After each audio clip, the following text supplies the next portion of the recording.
Hello नमस्ते everyone and welcome to my channel clarity connection. आज का ये जो वीडियो है इसका टाइटल है लाइफ ऑन लोन्स। एंड ये लाइफ जो जी रहा है वो जी रहा है इंडिया की यंग पॉपुलेशन, इंडिया का यूथ जो वर्किंग है, अच्छी सैलरी कमा रहा है, बावजूद इसके उसके पास सेविंग्स और इन्वेस्टमेंट के नाम पे कुछ भी नहीं है, क्योंकि उसकी ज़िंदगी लोन्स पे चल रही है। जहां उसको एक हैंडसम सैलरी पाने के बाद एक अपनी लाइफ की फ्यूचर फाइनेंशियल फ्रीडम की जर्नी के ट्रैक पे होना चाहिए था, पर वो अब इस ट्रैक से कंप्लीटली डिरेल हो चुका है एंड वो फाइनेंशियल स्ट्रेस में है एंड टूवर्ड्स फाइनेंशियल स्लेवरी वो बढ़ रहा है। तो इस लूप में कैसे इंडिया की यंग पॉपुलेशन को, इंडिया के यूथ को फंसाया जाता है, एक ट्रैप की तरह कैसे चारों तरफ से ऐसा इकोसिस्टम सेट करा जाता है कि वो यंग पर्सन, वो यूथ जो मोस्ट वल्नरेबल है इस ट्रैप में फंसने के लिए, कि वो इस ट्रैप में फंसने से बचे ना। तो इस ट्रैप को समझने के लिए, इस लोन के लूप को समझने के लिए, जिसमें इंडिया का young working population day by day फंसता जा रहा है और धीरे धीरे और डीपली फंसता जा रहा है, बाहर नहीं निकल पा रहा, वो स्टक है इस लूप में। तो टूवर्ड्स दी एंड सॉल्यूशंस के ऊपर भी मैं आपको बताऊंगा कि क्या सॉल्यूशंस हैं इस लूप को ब्रेक करने के और इसमें से बाहर निकलने के। तो इस वीडियो में लास्ट तक बने रहना। इस वीडियो में डेंजर सिग्नल्स के बारे में भी बताऊंगा जो इंडिकेट करेंगे कि आप इस लूप में फंस चुके हो and now you kindly be alert and monitor your spending. साथ ही साथ इसमें डेंजर सिग्नल्स के अलावा रियल लाइफ केसेस के बारे में बताऊंगा, जहां से आपको समझ में आएगा कि एग्जैक्टली ये प्रॉब्लम किस लेवल तक फैल चुकी है और कितने सालों की वर्किंग लाइफ के बाद भी इन्वेस्टमेंट और सेविंग के नाम पे सिर्फ ये है ज़ीरो, बिग ज़ीरो। तो ये प्रॉब्लम स्टार्ट होती है एक इल्यूजन के साथ, एक ऐसी इल्यूजन जो यंग पर्सन को, एक यंग वर्किंग पॉपुलेशन को एक इल्यूजन में रखा जाता है, उनको एक रॉन्ग इंप्रेशन में रखा जाता है कि yes, your spending power has increased, your purchasing power has increased, you can easily afford it. और ये रॉन्ग इंप्रेशन उनको दिया जाता है बहुत सारी टेम्पटिंग ऑफर्स एंड स्कीम्स के साथ। ऐसी स्कीम्स एंड ऑफर्स जो आपने भी अपने अगल बगल बहुत देखे होंगे, बहुत नोटिस किए होंगे, जैसे कि buy one get one free, buy now and pay later, buy now and pay in 369 easy EMIs, या buy at the rate 0% EMI, book at the रेट ₹1 and pay the rest at the hotel. तो इस type के offers and schemes को दे दे के एक wrong impression create करा जाता है उस यूथ के माइंड में कि वो इस चीज़ को इजीली अफोर्ड कर सकता है अपनी इनकम में से।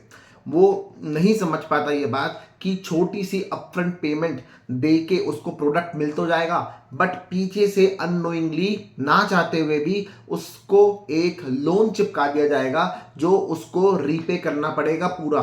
और एक छोटे से ऐसा लोन लेकर जो उसको स्टार्टिंग में लगे यार थोड़ा सा ये अमाउंट तो अपफ्रंट देके, इतना ही तो अमाउंट हर महीने देना है, मेरी एक इच्छा पूरी हो जाएगी, मेरी एक चीज़ आ जाएगी जो मुझको लेनी है।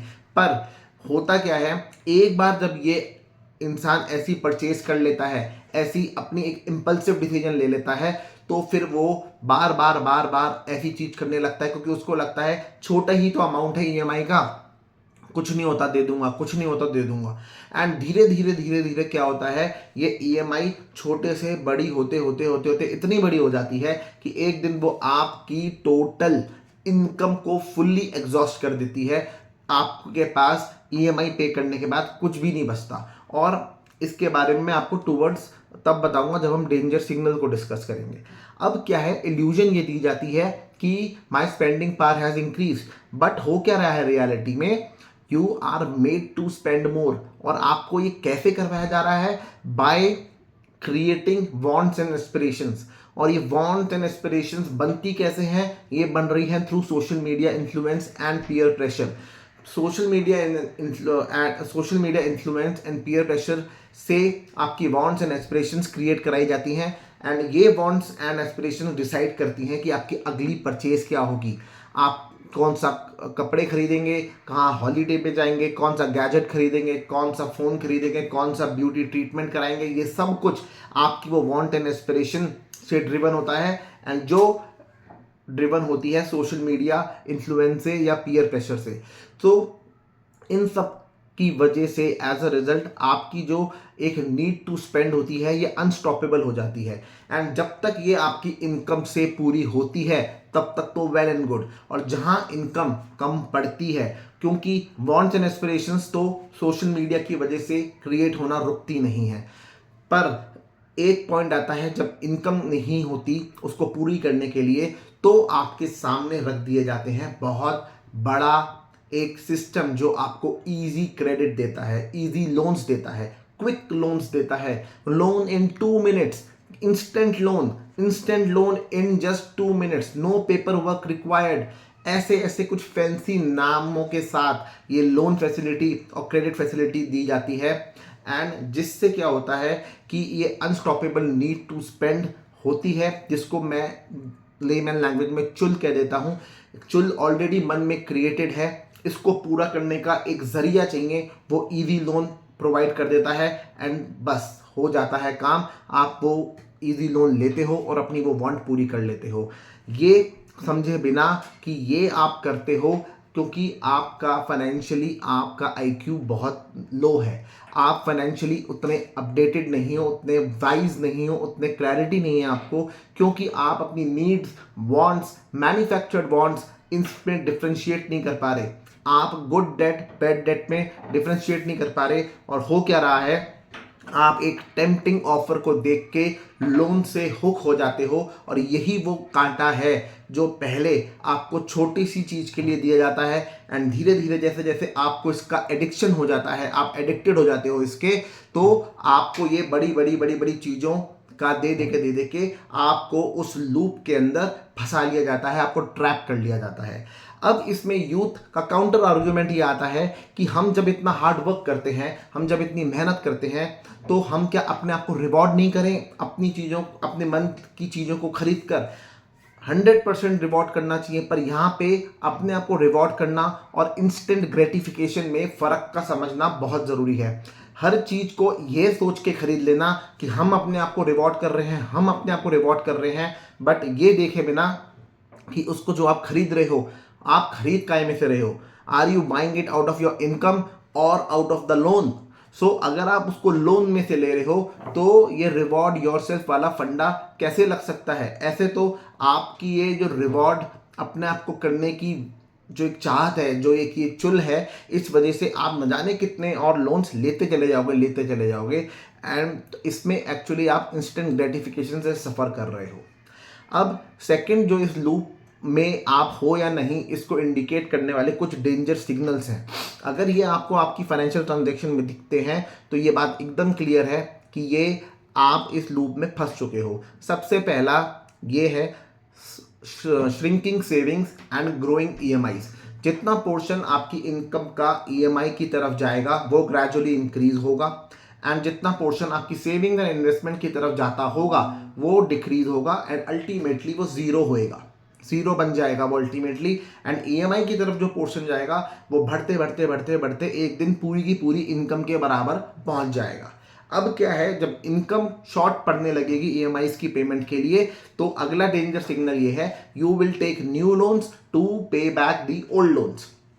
आप हर महीने एक नया लोन लोगे पिछले महीने की ईएमआई चुकाने के लिए, हर महीने के एक नया लोन लोगे पिछले महीने की ईएमआई चुकाने के लिए, और ये चलता रहेगा क्योंकि आपकी टोटल इनकम एग्जॉस्ट हो चुकी होगी।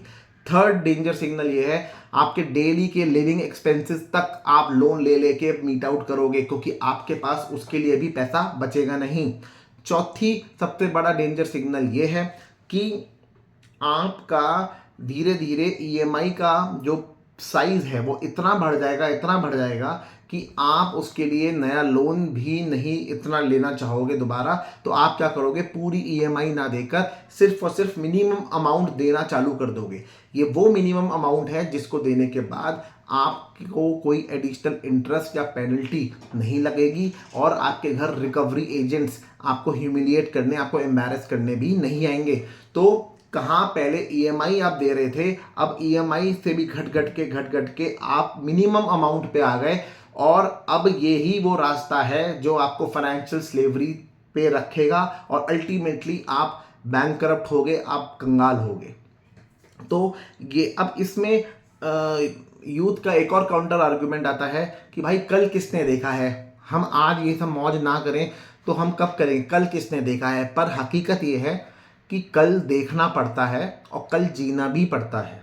कल जब आ जाएगा ना, तब ये नहीं कह सकते कि अब हमें ये कल जीना नहीं है, कल आ भी जाएगा, आपको जीना भी पड़ेगा। तो ये बोल बोल के हर चीज़ को खरीदना का ये जस्टिफिकेशन देना कि कल किसने देखा है और हम अपने आप को रिवॉर्ड कर रहे हैं, ये चीज़ जस्टिफाइबल नहीं है। अब क्या है, आप जब ये सारे डेंजर सिग्नल्स जो आपने देखे, इसमें जो बार बार नए लोन लेने की ज़रूरत आपको पड़ रही है ना ओल्ड लोन चुकाने के लिए, तो इसमें हो क्या रहा, अब इसमें नई पॉइंट क्या आ रहा है कि जो नया लोन आपको बार बार लेने की ज़रूरत पड़ रही है, मतलब आपको सप्लाई नए लोन्स की अपनी नॉन स्टॉप रखनी है ताकि आप ओल्ड लोन्स को पे बैक कर सको। अब ओल्ड लोन्स को क्योंकि आप पे बैक करने के लिए नया लोन आपको चाहिए, तो आपकी सप्लाई कट ऑफ नहीं होने दे सकते।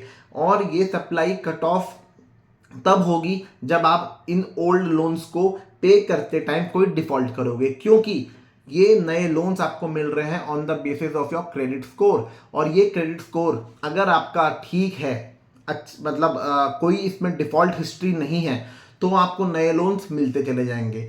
तो हो क्या रहा है अब इनडायरेक्टली, अब ये देखो, नए लोन्स को लेने के लिए आप पुराने लोन्स पे कोई डिफॉल्ट नहीं कर रहे, तो इनडायरेक्टली आप डिफॉल्ट करने अफोर्ड ही नहीं कर सकते, क्योंकि अगर आपने डिफॉल्ट कर दिया तो आपका क्रेडिट स्कोर बिगड़ेगा, क्रेडिट स्कोर बिगड़ गया तो आपको नया लोन मिलेगा नहीं, नया लोन मिलेगा नहीं तो आपका ओल्ड लोन पे नहीं होगा और अल्टीमेटली आपका डिफॉल्ट होगा, जो कि आपको कराना नहीं।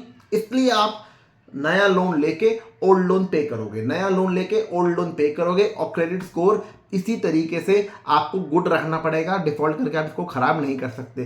तो ये आप एक लूप में फंस गए, इस पैसों की रोटेशन में आप फंस गए।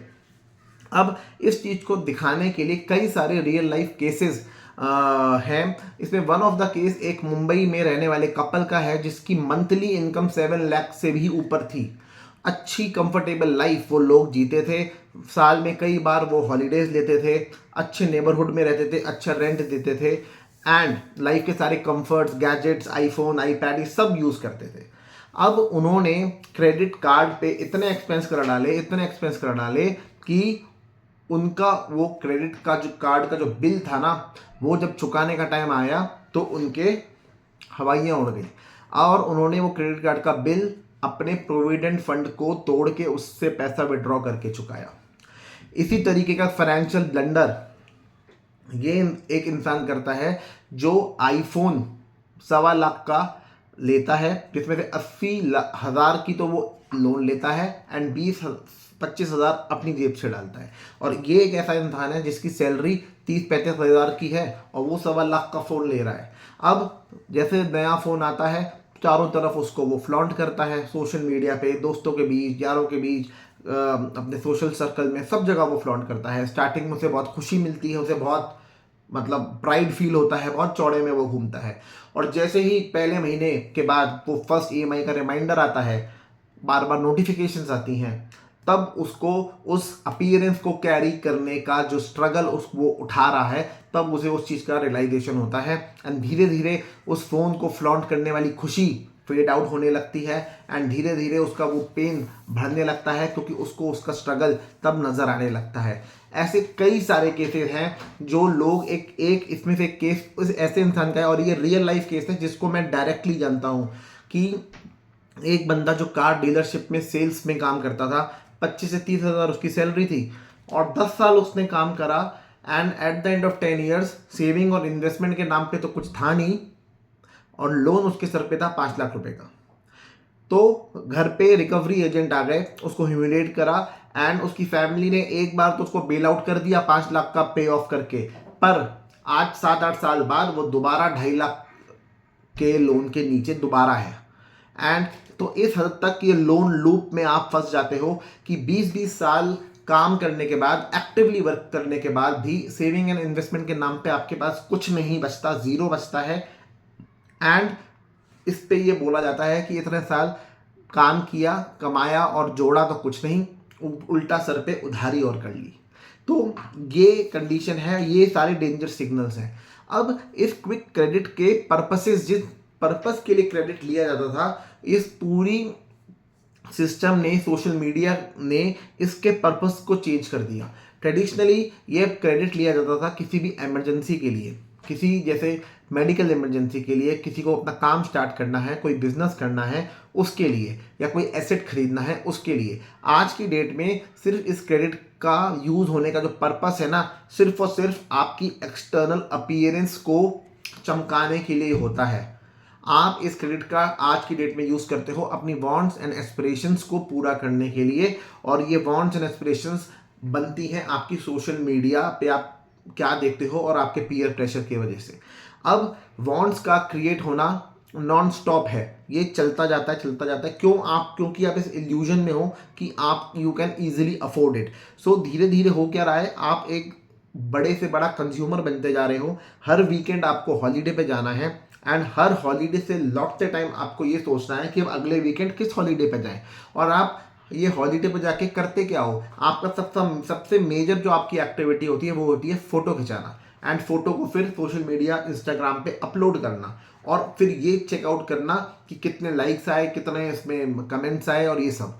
तो अपने आप को सोशली ऐसा दिखाना कि that you are living a good life, and मतलब यू गेट द वैलिडेशन कि जब आपको कोई पॉजिटिव कमेंट या लाइक या ऐसा कुछ पॉजिटिव रिस्पॉन्स मिलता है, तो हर नया गैजेट को लेना एंड उसको फिर सोशल मीडिया पे फ्लॉन्ट करना, अपने दोस्तों के बीच फ्लॉन्ट करना। मतलब ये सब हो क्यों रहा है, because you are comparing your words with the other person's best, और इस वजह से आप इम्पल्सिवली हर वो चीज़ ले लेते हो जिससे आपको लगता है आप इस पीयर प्रेशर को बीट कर सकते हो, इससे कोप अप कर सकते हो। अब ये सब जो इन सब में से कितने खर्चे वांट्स एंड एस्पिरेशंस के ऐसे हैं, जैसे कि आप प्री वेडिंग शूट में इनको खर्च कर रहे हो, आप अपनी वीकेंड ट्रिप्स पे इनको खर्च कर रहे हो, और अपनी ग्रैंड बर्थडे सेलिब्रेशंस के लिए आप इसको यूज़ कर रहे हो। और एक बहुत मोटा खर्चा जो इस पैसों का होता है वो होता है हेल्थ केयर ट्रीटमेंट में, स्किन केयर ट्रीटमेंट में। अपनी स्किन को फ्लॉलेस बनाना, ब्राइटन अप कराने के लिए अलग अलग ट्रीटमेंट्स, थेरेपीज दी जाती हैं। हेयर लॉस का ट्रीटमेंट कराया जाता है, बॉडी के वेट लॉस को कराने के लिए ट्रीटमेंट थेरेपीज ली जाती हैं। तो ये सब क्यों हो रहा है, just to put up your best picture on the social media, ताकि आप सोशल मीडिया पे सबसे बेस्ट लगो, और ऐसे लगो कि so that you can feel at par with the world, आपको वैलिडेशन मिलती है उससे। तो ये सब की वजह से इन सब जगहों पे ये क्रेडिट यूज हो रहा है, वांट्स एंड एस्पिरेशंस पे, जस्ट मतलब गुड टू हैव प्रोडक्ट्स पे, लग्जरीज खरीदने के लिए क्रेडिट का यूज हो रहा है। जो बिगेस्ट कस्टमर बेस है ना इस टाइप के क्रेडिट का, वो है यूथ जो 40 ईयर्स से छोटा है। ऑलमोस्ट 80% ऐसी पॉपुलेशन है जो बिलो 40 है और इस टाइप का क्रेडिट यूज करती है, एंड ये ही वो पॉपुलेशन है जिससे साफ साफ नजर आता है कि दे लैक फाइनेंशियल विजडम। और इस वजह से क्या होता है, इनके शादी के प्रोस्पेक्ट्स बहुत ज़्यादा मिसलीडिंग हो जाते हैं। क्योंकि जो बायोडेटा में ये अपनी इनकम शो करते हैं ना, जो ये अपनी सैलरी शो करते हैं, वो कंप्लीटली मिसलीडिंग है। क्योंकि वो इनकम, उतनी सैलरी तो इनकी जेब में कभी आएगी नहीं, क्योंकि इनकम अकाउंट में हिट होगी और अकाउंट से ईएमआई में चली जाएगी, तो अकाउंट में कुछ बचेगा ही नहीं। तो ऑलरेडी इनकम प्री एलोकेटेड है ईएमआई की तरफ, तो कैसे ये इंसान जो अपने लिए इनकम नहीं बचा पा रहा, वो अपने पार्टनर के एक्सपेंसेस को अकोमोडेट करने के लिए कहाँ से इसके पास स्कोप है। तो इस टाइप का 80% पॉपुलेशन है, वर्किंग पॉपुलेशन, जो ऐसी 80% है। तो आपके मैरिज प्रोस्पेक्ट्स पूरी तरीके से हिले हुए हैं। अब बिगर पिक्चर देखने की ये कोशिश करो कि जो पूरा एक सिस्टम ये पूरा चला रहा है, तंत्र चला रहा है, इसमें हमारी government, banks, NBFCs, credit rating agencies और global consumer brands, fashion brands, इनका जो पूरा एक सिंडिकेट है जो मिलकर ये इकोसिस्टम बना के रख रहा है, ये एक्चुअली में गेन कैसे कर रहा है। ये गेन कर रहा है हमारे को बड़े से बड़ा कंज्यूमर बनाकर, वो भी माइंडलेस कंज्यूमर। इन सब हम अगर माइंडलेस कंज्यूमर बनते हैं तो इन सब लोगों का फायदा है, सिर्फ हमारा लॉस है।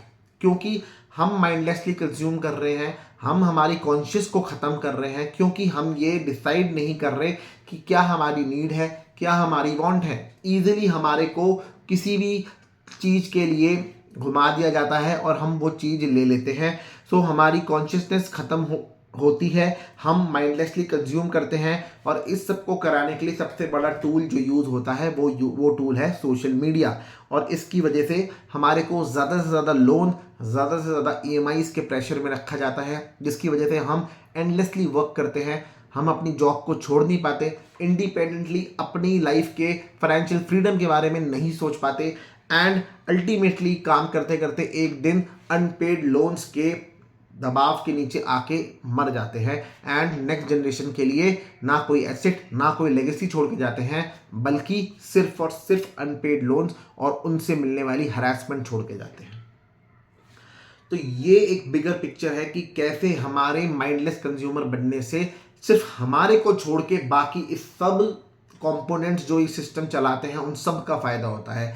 तो इस चीज को अगर हम आज समझते हैं तो हमारे को हमारी वांट्स पे कंप्लीट कंट्रोल रखना चाहिए। तो कैसा लगा ये वीडियो? इसमें जो सॉल्यूशंस हैं उसके लिए मैं पार्ट 2 लाऊंगा और पार्ट 2 में उस सॉल्यूशंस को बताऊंगा। ये वीडियो लंबा हो गया है, तो आप अभी तक इस वीडियो को कैसा आपको ये लगा, फीडबैक जरूर शेयर करना कमेंट बॉक्स में, लाइक एंड शेयर करना, ज़्यादा से ज़्यादा इस वीडियो को फैलाना, ताकि ये जो लूप है लोन्स का, ये ज़्यादा से ज़्यादा लोग इससे अवेयर हों एंड अपनी फाइनेंशियल हैबिट्स को सुधारें और इसमें फंसने से बचें। चैनल को सब्सक्राइब करना, चैनल पे अगर नए आए हो तो, एंड इसका पार्ट 2 सॉल्यूशंस वाला मैं लेके आऊँगा, तो उसको भी ज़रूर देखना। Thank you so much.